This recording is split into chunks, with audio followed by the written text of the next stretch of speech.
ചാഴൂർ ചേന്നുംകുളം ശ്രീ ഭദ്രകാളി ഭഗവതി ക്ഷേത്രത്തിലെ പ്രതിഷ്ഠാ ദിനാചരണവും വാർഷികാഘോഷത്തിന്റെ ഭാഗമായി ക്ഷേത്രത്തിലേക്ക് ഗോളക വിളക്കുമാടം സമർപ്പണവും നടന്നു.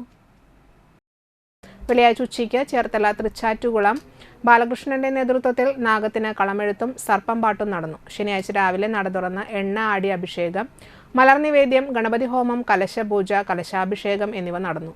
ശേഷം ചേന്നംകുളം ചന്ദ്രൻ മകൻ നിതീഷ് വടക്കുമുറി ക്ഷേത്രത്തിലേക്ക് ഗോളക സമർപ്പണം നടത്തി.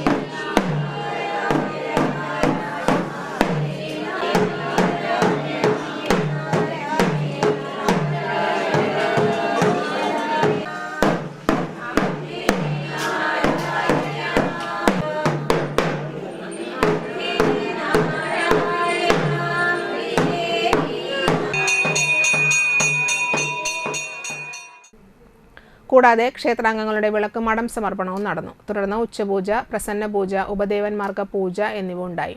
നാഗങ്ങൾക്ക് പാലും നൂറും, വെള്ളരി പൂജകൾ, പ്രസാദഊട്ട് എന്നിവ നടന്നു. ശേഷം തിരുവാതിരക്കളി, മുത്തപ്പന കളം എന്നിവ നടന്നു.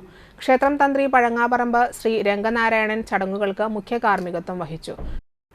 ക്ഷേത്രം ഭാരവാഹികളായ president CS Sasidharan, secretary CP Rajan, treasurer Rajeevasan, രക്ഷാധികാരി CV ബാബുരാജ് എന്നിവർ നേതൃത്വം നൽകി.